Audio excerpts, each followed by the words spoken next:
عن عائشة رضي الله عنها قالت: سألت رسول الله صلى الله عليه وسلم عن الالتفات في الصلاة فقال: هو اختلاس يختلسه الشيطان من صلاة العبد. Ini melirik, kalau melirik itu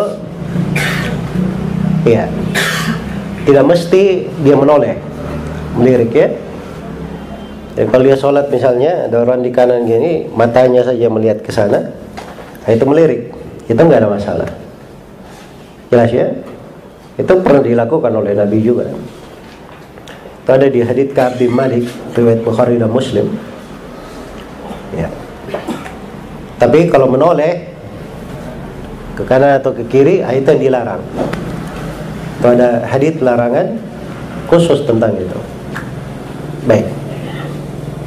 Ya kalau dia melirik misalnya ke dalam sesuatu untuk keperluan, itu nggak ada masalah ya kalau di dalam sholat. Tetapi kalau dia melirik ya tanpa keperluan menyebabkan dia tidak fokus sholat, itu yang dianggap makruh di dalam sholat.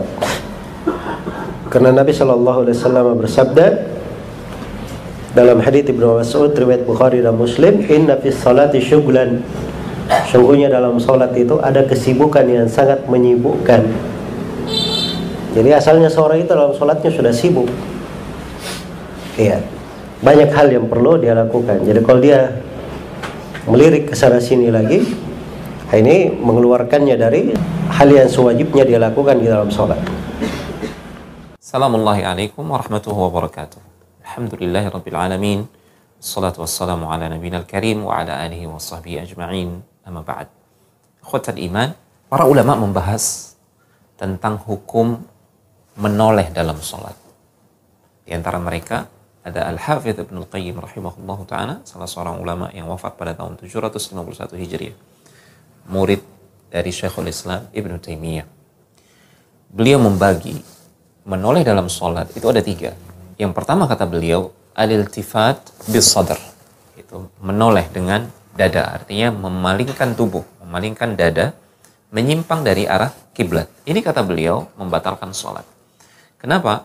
Karena menghadap kiblat adalah salah satu di antara syarat sahnya sholat. Kemudian yang kedua, al-iltifat bir-ra'si au bil-'aini faqat. Ya, menoleh hanya dengan kepala atau hanya dengan lirikan atau pandangan mata. Ini kata beliau hukumnya makruh, kecuali jika ada kebutuhan. Contoh misalkan ketika seseorang digoda oleh syaitan dalam salatnya, ada was-was, bisikan dari syaitan, dan dia ingin berta'awudz, berlindung dari itu semua, dituntunkan oleh Rasulullah SAW untuk kita berta'awudz dan sedikit meludah ke arah kiri ya. Seperti itu. Ini hukumnya boleh, tidak makruh, karena memalingkan pandangan ada kebutuhan yang diizinkan oleh syariat.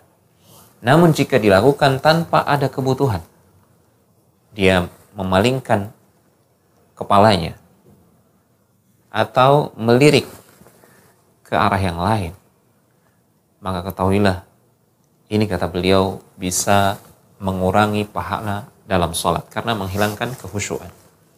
Di samping juga ini adalah adab yang buruk di hadapan Allah Subhanahu wa taala. Betapa tidak jika di hadapan seorang raja saja atau seorang penguasa misalkan, seseorang manakala penguasa tersebut berbicara di hadapannya, tentu dia tidak akan berani untuk mengalihkan pandangan.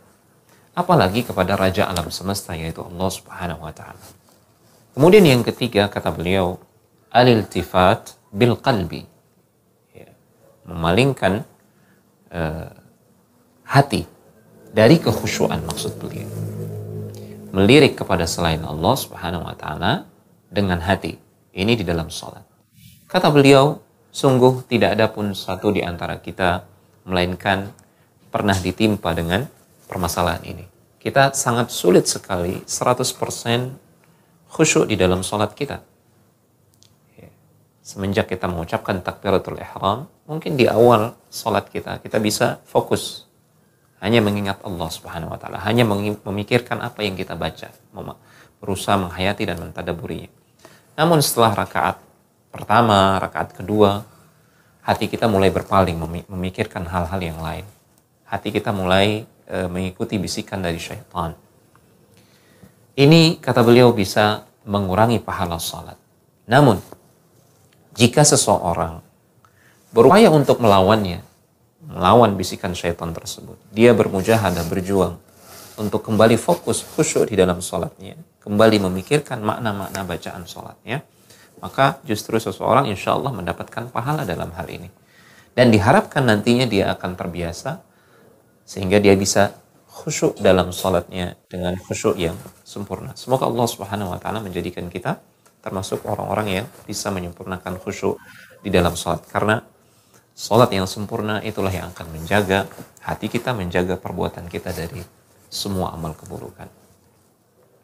Inna salata tanha 'anil fahsya wal munkar. Sungguhnya salat, benar-benar salat diwujudkan dengan syarat rukun serta sunnah-sunnahnya, termasuk juga menjaga kekhusyuannya. Inilah jenis salat yang bisa mencegah kita dari perbuatan keji dan mungkar.